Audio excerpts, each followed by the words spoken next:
It is about the HR metrics. What is metrics? Why it is important to us?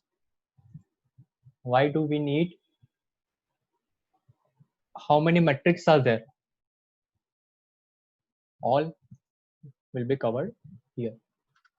Let's start. What are the HR metrics? HR metrics are key statistics that helps company to track their human capital and measure how much effective their HR initiative are. It means HR metric जो है that are key statistics. एक अच्छा सा और you can say better way to keep track of your human capital. हमारे जो भी employee उसका absenteeism, retention, turnover rate, whatever, cost पर एम्प्लॉई, रेवेन्यू पर employee, we can count and how effective that initiative are. If you have counted, then how effective? If it is one or many. But for that, you need proper data. First, example such as include that turnover, employee turnover ratio, cost per hire, and many more. What are examples? We will have total 15 metrics in this session. Measuring this information, what's working well, what needs to improvement or need improvement, and what trends to be expected in the near future, helps the company figure out their strategy. मतलब कि अगर हमने ये सब measures किया, जो भी matrix है वो प्रॉपर आपने देखे, then we can have idea कि व्हाट इज गोइंग गुड, क्या सही तरीके से चल रहा है, कहाँ पे इम्प्रूवमेंट की रिक्वायरमेंट है, राइट?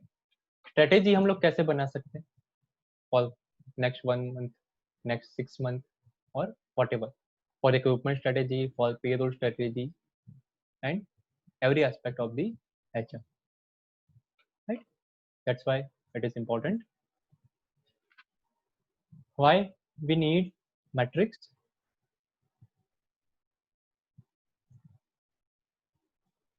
HR professional agree, हम सब उसमें आ जाते हैं.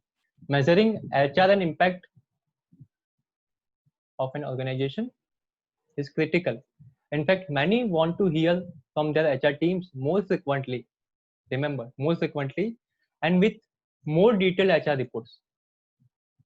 हम जहाँ पे भी जॉब करते हैं वहां से हमारे सीनियर, चाहे आप खुद कंसल्टेंट है, चाहे आप सीनियर है, तो भी आप मैनेजर है या ओनर है, देन ऑल्सो अगर हमने ये काउंट किए हैं metrics, then we can have idea कि हम कहाँ पे है, हमको कहाँ पे आगे जाना है, कौन सी चीज वीक है, मतलब प्रॉपर परफॉर्म नहीं हो रहा है, और कहाँ पे हम लोग टॉप पे है, हम लोग ये सब चीज से आइडिया लगा सकते हैं. What this means is that HR metrics are no longer nice to have, but they are must have for any HR team that wants to build a solid data-driven, most important, management strategy for the organization. If we want, because future of HR is data-driven management, आगे की जो भी strategy होगी वो data के हिसाब से बनेगी.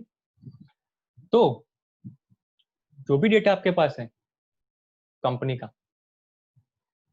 If you can calculate in proper way, हम उसको एक अच्छा बना सकते हैं और उसमें से बहुत सारे आइडिया लगा सकते हैं one by one, right? This was about the introduction part. First, people are still joining. Percentage of open positions, starting with the recruitment metrics. How many open positions do you currently have? आपकी company में अभी कितने number of positions open है? Having a high number of open positions could mean that there is high demand और low supply of labour. First reason ये हो सकता है, इट मे बी कि आपकी कंपनी में ज्यादा डिमांड है और एल्स सप्लाई कम है। First point. Second, because business is underperforming or you have low retention rate। आपकी जो भी कंपनी है वो अंडर परफॉर्म कर रही है, इसीलिए लोग सामने से नहीं आ रहे, इसीलिए लोग इंटरव्यू में नहीं आ रहे। और इट मे बी, ऐसा भी हो सकता है कि आपका जो रिटेंशन है वो लो है, right. And third point, business is on growth. आपका जो भी कंपनी है वो ग्रो कर रहा है तो भी वैकेंसी ज्यादा आ सकती है। And how to calculate this percentage of open position? It will be in percentage, number of open positions divided by total number of position into 100। अगर ये फॉर्मूला लगा के आपने कैलकुलेशन किया तो बाय वीकली, मंथली, क्वार्टरली आपको जैसे data चाहिए वैसे आप लगा सकते हैं। देन इन फ्यूचर ये डेटा से आपको आइडिया आएगा कि ये महीने में पर्टिकुलर ये वैकेंसी ज्यादा आती है, ये वैकेंसी इतने टाइम में फिलअप होती है, इसके लिए इतने रिसोर्सेज बेटर है। ऑल हम ये आइडिया लगा सकते हैं, right. First, next, okay, second point, that is number of applications। the number of applications won't tell you anything about how many suitable applicants you are attracting, but it will tell you about the popularity of a role and how well you are marketing it। exactly, कितने resume आपके पास आए, कितने responses आपके पास आए, वो यहाँ से तो आपको आइडिया आएगा। बट आपका जो भी रोल है, जो भी पोजीशन है, वो कितना पॉपुलर है और उसका जो मार्केटिंग है, आपने जहाँ पे भी पोस्टिंग किया है वो सही तरीके से किया है कि नहीं।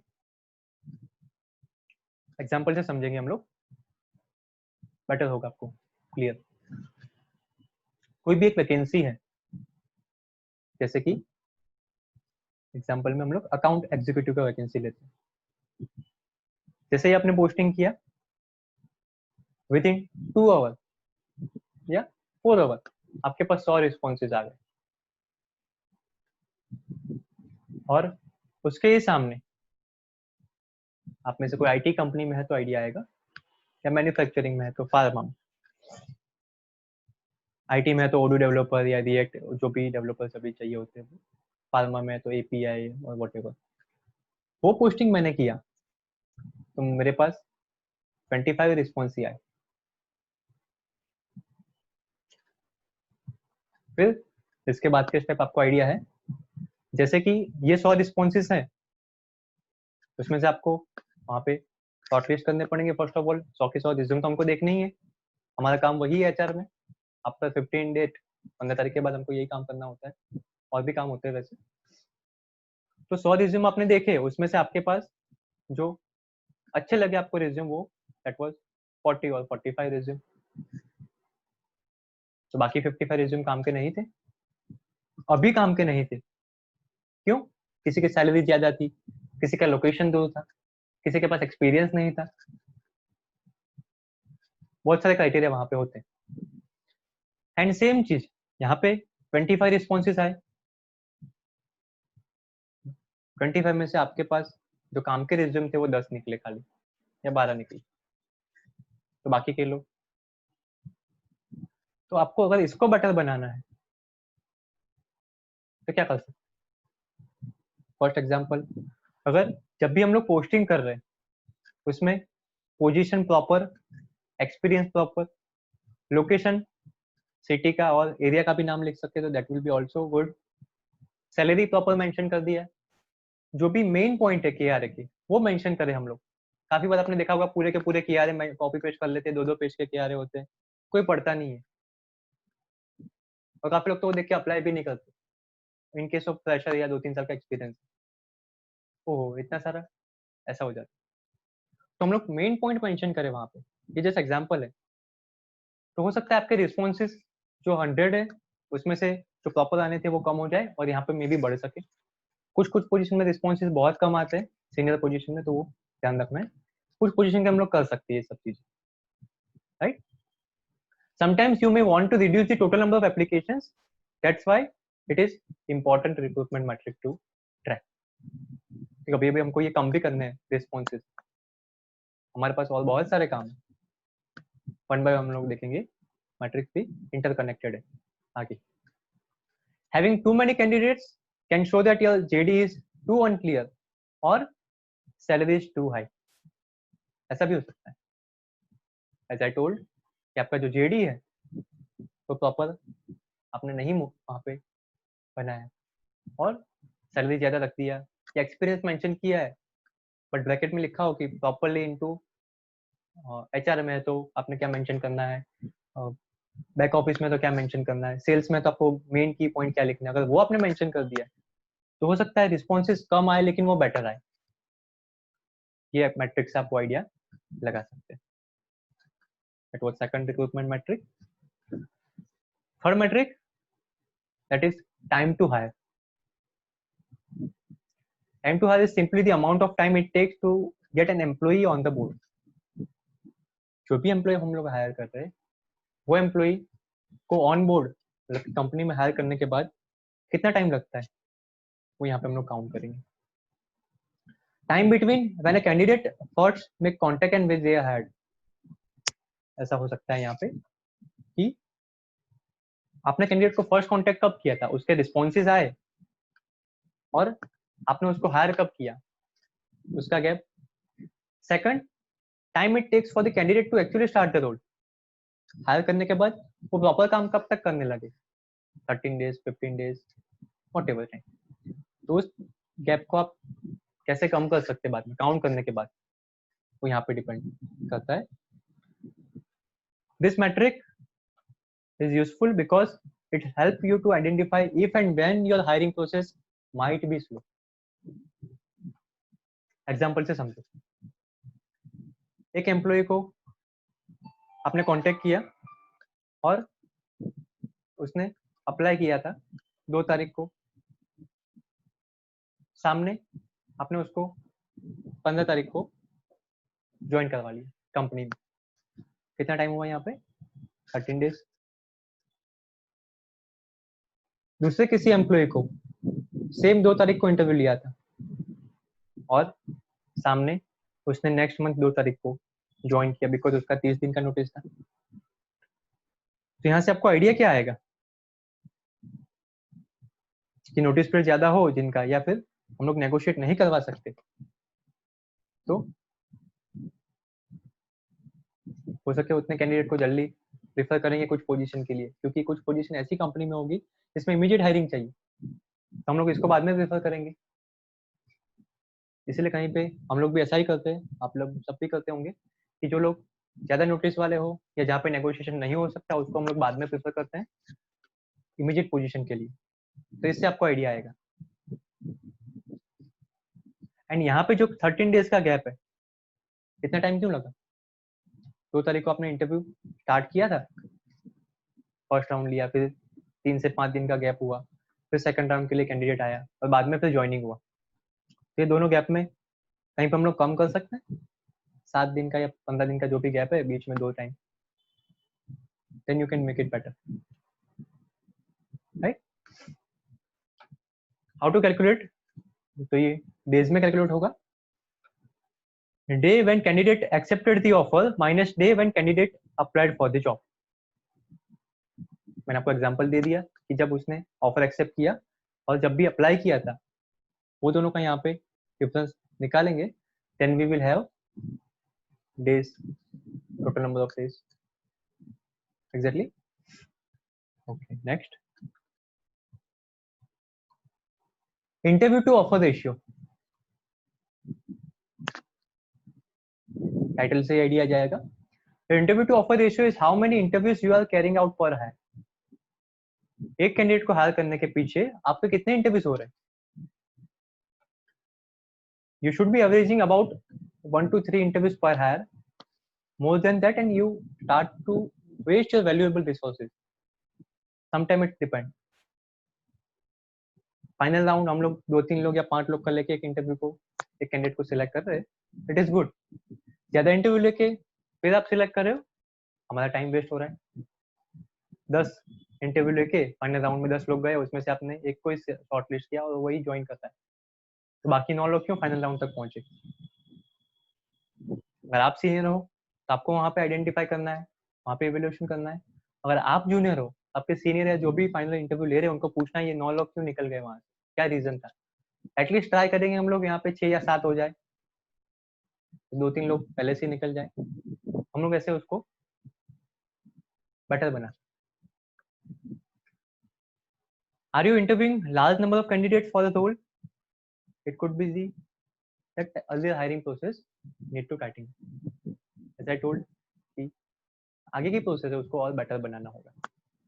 इसको भी एक एग्जांपल से समझे। एक कंपनी है, हायरिंग करने से पहले टेलीफोनिक राउंड और एल्स वीडियो कॉलिंग राउंड लेके पहले कैंडिडेट को प्रॉपर जज कर रहे, वहां से उनको ठीक लग रहा है, then they are sending the assessment test. Assessment में भी वो कैंडिडेट पास हो गया, एटलीस्ट 60% या एवरेज 50% उसके आ गए, तो ही उसको फर्स्ट राउंड के लिए बुलाते हैं। तो कितने कैंडिडेट वहां पे कम हो जाएंगे? कुछ प्रोसेस के लिए हम लोग ऐसा कर सकते हैं, कुछ पोजीशन के लिए ऐसा कर सकते हैं, कुछ सेल्स प्रोफाइल है या ऐसे कुछ प्रोफाइल के लिए हम लोग सीधा वॉक इन में बुला लेंगे। यहाँ पे आपको क्वालिटी कैंडिडेट चाहिए, तो आपके पास टाइम है तो आप ये प्रोसेस फॉलो कर सकते हैं। This is just example. हो सकता है नेक्स्ट टाइम जो कैंडिडेट हमारे सामने जो आया है वो बेटर कैंडिडेट है, ये 7 जो यहाँ पे थे वही हमारे पास आए, तो वैसे ही क्वेश्चन, वैसे ही वहाँ पे ऑप्शन आपने रखे हैं कि वो लोग आंसर करें, उससे आपको आइडिया आ जाएगा कैंडिडेट हमारे लायक है कि नहीं। हमारी प्रोफाइल के रिलेटेड, हमारे कल्चर के रिलेटेड बहुत सारे क्वेश्चन हम लोग रख सकते हैं वहाँ पे। Okay, how to calculate interview to offer ratio, उसको हम लोग कैसे कैलकुलेट करें? Total number of interviews is to total number of offers. कैसे काउंट होगा? तो 10:2 रेशियो हम लोग ऐसे बना इसका, 10 में से 2 सिलेक्ट हुए, मतलब जिसको हमने ऑफर किया। And next offer exception date acceptance. What percentage of candidates that are offered for the role and accepted the position? कितने लोगों को आपने ऑफर किया और उन्होंने एक्सेप्ट किया? क्या रीजन हो सकते हैं उसके ऑफर एक्सेप्ट नहीं करने के? मे बी सैलरी और इंसेंटिव वर नॉट कॉम्पिटिटिव, ऐसा हो सकता है कभी कि हमारी जो सैलरी है, हमने जो बोनस या जो भी इंसेंटिव ऑफर किए वो इनफ नहीं है उसके लिए। Candidates are prevented by lengthy recruitment process, ऐसा भी हो सकता है। काफी कैंडिडेट आपने देखे होंगे सेकंड राउंड के बाद नहीं आते, थर्ड राउंड के बाद भी नहीं आते, कभी कभी ये भी प्रॉब्लम है। And something wrong with the interview format, may be sometime ऐसा भी होगा कि आपका जो फॉर्मेट है वो प्रॉपर नहीं है, तो कहाँ पे हमको इम्प्रूवमेंट करना है?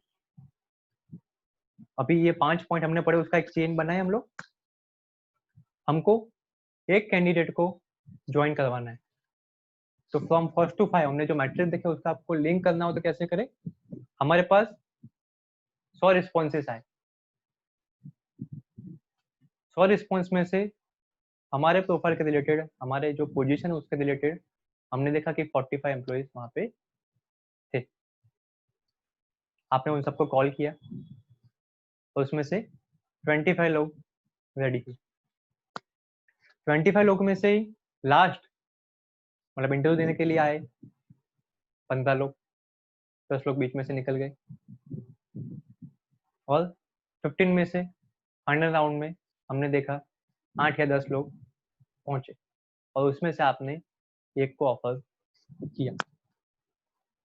ये आप सबने फेस कर लिया होगा या कर रहे होंगे। तो एक कैंडिडेट को ऑफर करने के पीछे हमारा इतना पूरा प्रोसेस है, तो कितने रिसोर्सेस आपके जाएंगे? तो हमने जो अभी तक 5 पॉइंट पढ़े, अगर आपने वो अप्लाई करना है कंपनी में तो उसके लिए डेटा आपके पास प्रॉपर होगा, हम लोग यहाँ पे कम कर सकते हैं प्रॉपर जेडी बना के, प्रॉपर वहाँ पे इंफॉर्मेशन पोस्ट करके, तो ये कम हो जाएंगे। तो यहाँ पे भी आपके कुछ पॉइंट्स कम हो जाएंगे, रिस्पॉन्स कम आएंगे तो आपके ये भी शॉर्टलिस्टिंग कम हो जाएंगे, तो ये भी आपके डाउन हो जाएंगे। तो आप ये पूरा प्रोसेस स्मूथ बना सकते हैं, और इसके लिए बहुत टाइम जाता है हमारा। If lots of candidates refuse your offer, ask them what is the cause of refusal. अगर आपने 10 लोग को ऑफर किया, ऑफर की बात करते हैं, और उसमें से 5 या 6 लोग ही ज्वाइन कर रहे हैं, तो 4 लोग ने क्यों नहीं किया ऑफर एक्सेप्ट, उसके रीजन जानो। मे बी समटाइम वो लोग कभी सही रीजन नहीं भी बताएंगे, जैसे एग्जिट इंटरव्यू में होता है। मे बी अगर रीजन जानने का ट्राई करेंगे तो हो सकता है हम लोग उसको बेटर बना सकते। And remember, you can not improve what you can not measure. Improve तब तक नहीं कर सकते जब तक आप उसको मेजर नहीं करोगे। ओके, ये कैलकुलेट करना हो तो how to calculate, it will be in percentage number of acceptance divide by number of offers into 100। 10 में से 2 लोगों ने ऑफर एक्सेप्ट किया, इनटू 100 करेंगे, तो जो भी रेशियो आएगा वो यहाँ पे